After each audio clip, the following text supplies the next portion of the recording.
It has been a good couple of weeks since we did the gearbox conversion. I'm only just getting around now to doing the wiring. So basically what we've done is I want to keep as much of the R34 auto engine loom as possible. The standard engine loom has all of the different sensors built into it rather than a separate gearbox loom. So what I've done is I went on Facebook, good old Facebook, managed to find an R33 gtst wiring loom, which has all of the sensor plugs on. And so all we've done is basically worked our way through this to find the gearbox sensors and cut them out and splice them into the auto. So this here is the auto loom. It's a little bit messy, we'll tidy it up after. So the little grey one of these, which normally sits here, is your speedo that you want to use. So basically all I've done is I've cut the electrical wires, so you've got orange and you've got black.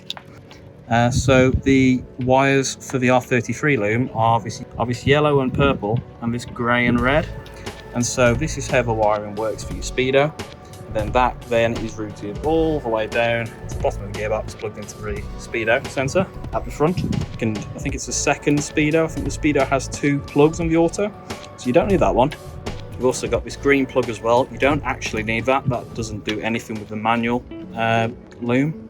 And then what you do need is this black plug here, but you don't need everything from it. So basically the pink and blue, the purple and the white and blue are absolutely useless. You don't need them. What you can do is you could disassemble all of this if you wanted to and take that out and take this plug out as well. But what I'm doing is I'm kind of doing a bit of a light intervention. So in case I ever wanted to swap it back or anything, I've got everything still attached. So this is the neutral. So this is off my trusty R33 wiring loom. So this has the green and yellow and the black wire to it.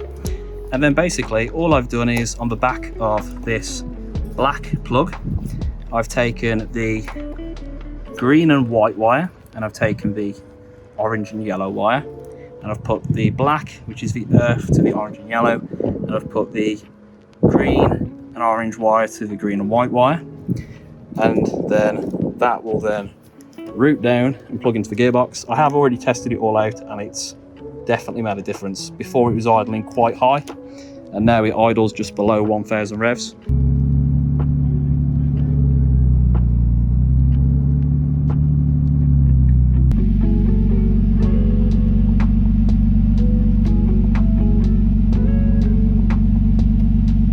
This one is your reverse, so wonderful.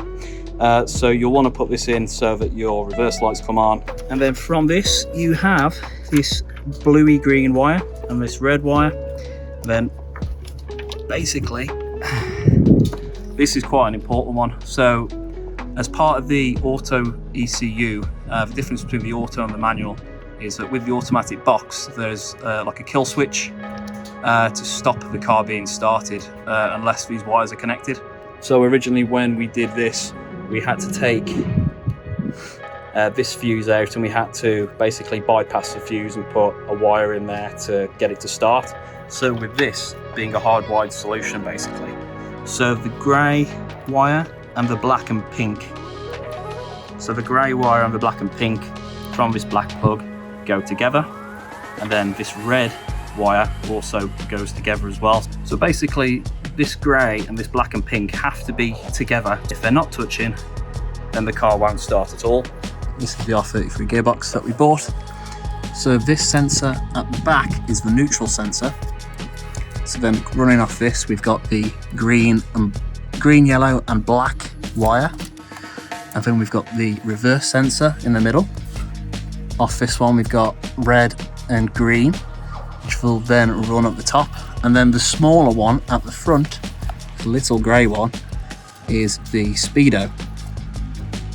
And then the speedo is orange and black. And that is just up there, chilling. So what we're going to do is now, I'm going to wrap these up in electrical tape so they're nice and secure, so that we know which ones go where, and then we'll start soldering them up. Put a bit of protection around them, probably some trunking or something, and then yeah, we'll go take the car for a spin and test it all out. And you can see we've binded the electrical lines and carefully took them up out the way up into the engine bay. And we've also tidied up the interior and made a custom shift boot to fit the automatic plastic trim. A massive shout out to Andy for making this for us.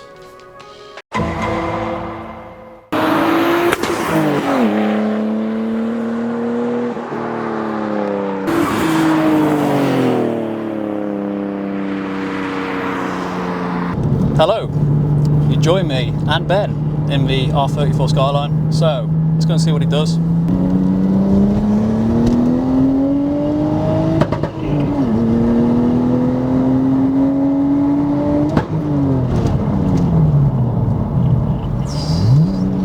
This thing absolutely flies, and considering as well, like, it's not had any kind of map or anything, like, the response is fantastic, and it's so much better now that it's manual as well. Before as well, you know, it took a long time to boost up because it literally had 4 speeds. Now it's got a 5-speed gtst R33 gearbox. Like, it's fantastic. It's made a massive difference.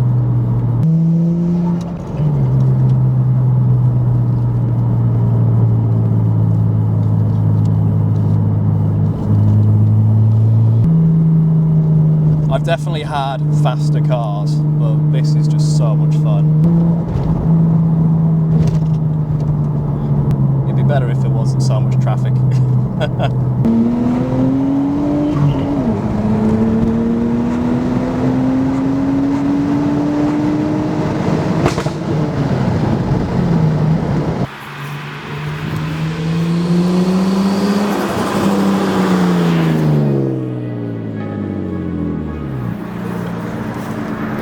And there we have it, it's time to end our gearbox series. The R34 is now fully converted and is still running flawlessly to date.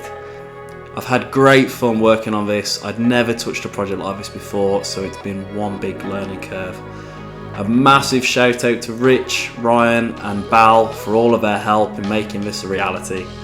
If this series has been useful, please let us know in the comments, support the channel, go subscribe, and of course follow our Instagram at teamdrive_r. Catch you next time.